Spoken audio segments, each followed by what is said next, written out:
मुंबईत अनेक कामांमध्ये गेल्या 4 वर्षापासून प्रशासकीय कारकिर्दीत मोठा भ्रष्टाचार झाला असून विशेष चौकशी समिती नेमून चौकशी करण्याची मागणी विधानसभेत दोन्ही बाजूच्या सदस्यांनी केली। राज्यमंत्री माधुरी मिसाळ यांच्या उत्तरानं सदस्यांचं समाधान झालं नाही, त्यामुळे आपल्या दालनात बैठक घेतली जाईल असं अध्यक्ष राहुल नार्वेकर यांनी सांगितलं। ई-वॉर्डच्या इमारत बांधकामात गैरव्यवहार झाल्याचा प्रश्न रईस शेख यांनी उपस्थित केला होता। मुंबईत सुरू असलेल्या बांधकाम आणि विकास कामात होणारं प्रदूषण नियंत्रणात ठेवण्यासाठी सर्व प्रकारचे प्रयत्न करण्यात येत आहेत, अशी माहिती नगरविकास राज्यमंत्री माधुरी मिसाळ यांनी दिली। मुंबईत होणारा प्रदूषणाचा त्रास लक्षात घेता हे अधिवेशन संपेपर्यंत यावर केलेल्या सर्व उपाययोजनांचा अहवाल सभागृहात सादर करावा, असे निर्देश अध्यक्ष राहुल नार्वेकर यांनी दिले। नागपूर महापालिकेत कचरा संकलन करणाऱ्या कंत्राटदारांचं कंत्राट रद्द करण्याची घोषणा माधुरी मिसाळ यांनी सभागृहात केली। विधानसभा कामकाजात सध्या असणारे लक्षवेधी सूचनांची संख्या वाढवण्याबाबत अध्यक्षांना असणारे विशेष अधिकार वापरू आणि सर्व गटनेत्यांशी चर्चा करून त्यावर लवकरात लवकर निर्णय घेऊ, अशी घोषणा अध्यक्ष राहुल नार्वेकर यांनी केली।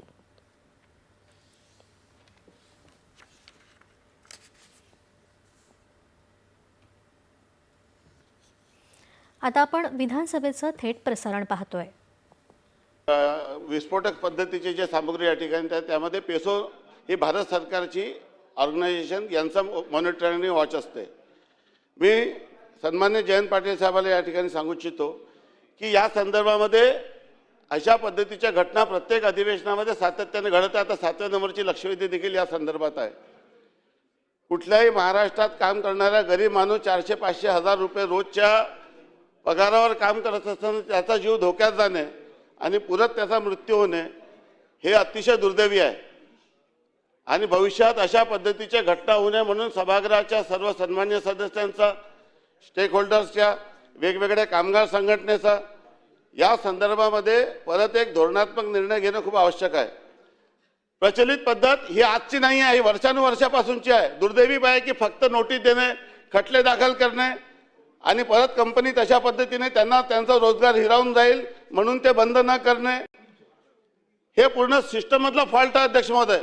आणि त्यामुळे या संदर्भामध्ये नवीन कायदा जो केंद्राने या ठिकाणी त्याच्यामध्ये काही तरतुदी आहे, परंतु त्यात देखील अधिक अशा पद्धतीने काय अधिकची सुधारणा या ठिकाणी करणं आवश्यक आहे, जेणेकरून भविष्यामध्ये अशा पद्धतीची घटना टाळता येईल।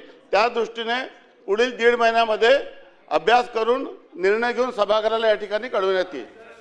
आणि राहिला प्रश्न आहे की कारवाईचा, मी सभागृहाला पूर्वी सांगितलं आहे की आयुक्तांना मी आजच या ठिकाणी आपल्या प्रधान सचिवांना निर्देश दिले की या प्रकरणी पुढील 8 दिवसामध्ये राज्य सरकारच्या कुठल्याही अधिकाऱ्याचा दोष असेल तर त्यांच्यावर कारवाई करण्याची या ठिकाणी मी निश्चितपणे निर्देश दिलेला आहे आणि ती कारवाई या ठिकाणी करण्यात येईल।